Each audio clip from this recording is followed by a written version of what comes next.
There are some phrases that mean more over time. A phrase that starts simple, but life slowly deepens it.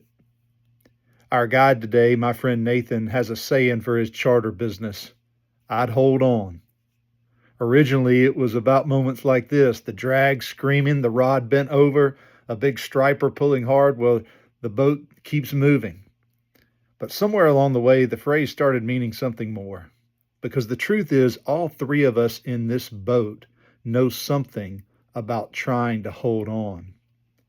Nathan walked through the valley of divorce years ago. Chris has walked through it more recently. And though my story was different, I know what divorce feels like too. I lived through it as a child. Divorce has a way of shaking the foundations beneath you. It touches everything: identity, home, trust, family, future.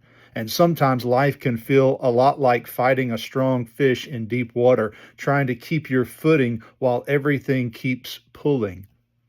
But one of the things suffering does, if the Lord is kind, which He always is it teaches you where your strength really comes from. Scripture says God is our refuge and strength, a very present help in trouble. And for believers, that isn't poetic language alone, it becomes survival. What I've watched in both Nathan and Chris is not perfection, but perseverance. Not a life untouched by hardship, but men who kept walking by faith when it would have been easier to drift. And ultimately, the gospel teaches us something even deeper than we held on. It teaches us that Christ held on to us. Through confusion, through grief, through lonely nights and uncertain futures, through anger, questions, and rebuilding, the shepherd does not lose his sheep. The God who calms storms doesn't always remove us from rough waters immediately, but He promises His presence in the boat. And maybe that's part of why days like this matter so much. Good friends, open water, bent rods, laughing again. Stories that didn't end where we feared they might. Today's about fishing, but it's also about grace, about brotherhood, about healing that often comes slowly, and about the faithful hand of God still holding His people fast. So if the fish starts pulling hard today, I'd hold on. Hello, my name is Chris Congdon, and welcome to another episode of Pardue Farms Outdoors.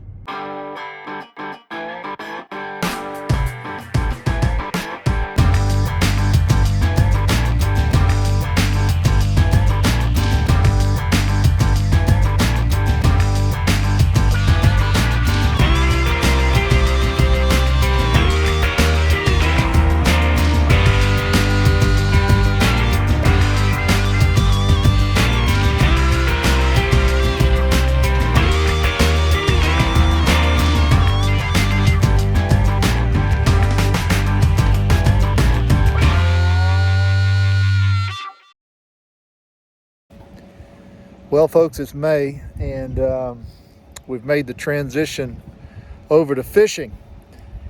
And today I'm with my good friend Chris Congdon, and also my good friend Nathan Cooper. And we're striper fishing here on the Etowah. So thankful to be here. And if I'm fishing, you know I'm with Nathan Cooper and the Etowah Fishing Company. There's not a finer guide, in my opinion, in the world, much less Northwest Georgia. But anyhow, so thankful for Nate, and looking forward to a good day on the river. So we'll catch back up with you here in just a bit. First striper of the season, folks.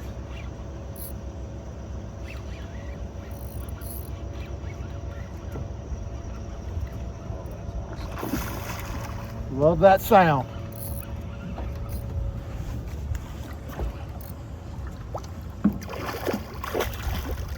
Okay, guys, we just pulled in this 10-pounder to start off with. That's not a bad way to start. No, not at all. Beautiful day, and we're just gonna keep going. Chris on another one. I just landed a nice hybrid. Nate's got it. 11-pound hybrid. Woo, son. Yeah, let's get a good shot of that one, huh? What you got there, Chris? Well, I don't know what this is called, but I think the theme of the day is you better hold on. That's right. That's exactly what this sweet thing just did. Good. Yeah. Great job, man. Thank you. So Great day already. Indeed. Just getting started. Yes, sir.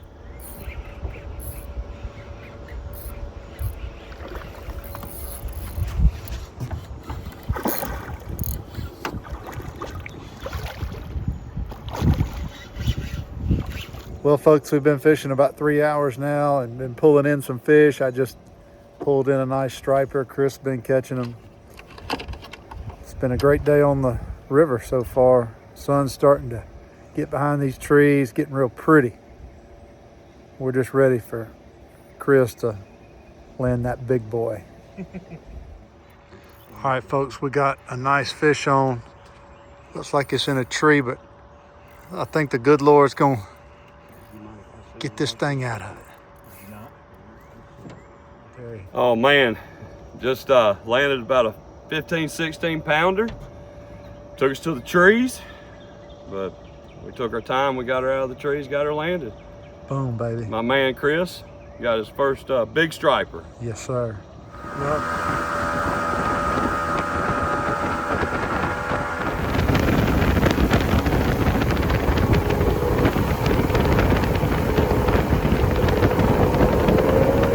Congdon, first striper fishing trip, landed a 15-pound striper. Man, how was it? Tell us, how did it feel? What were things that you enjoyed, things you didn't expect, things that surprised you?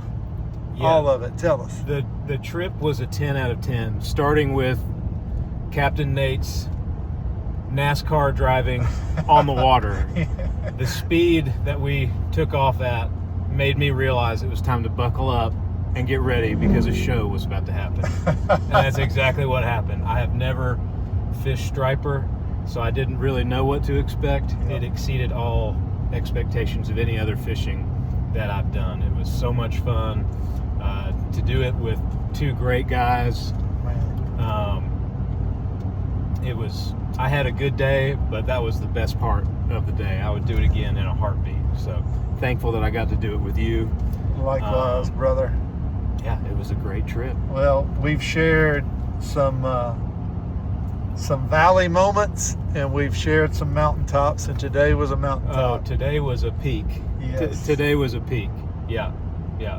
But some valleys too. That makes the peaks even sweeter. Well, glad you got to go, and we'll do it again sometime. That sounds great. I'm in. Thank you. Yes, sir. A day on the water can remind you of a lot of things. That life keeps moving, that joy can return after sorrow, and that sometimes healing looks less dramatic than we imagined. It looks like friendship, laughter, and learning how to breathe again. Today we caught some great fish, but more importantly, we were reminded of grace. None of us walks through life untouched by storms. But the good news of the gospel is not that we are strong enough to hold everything together.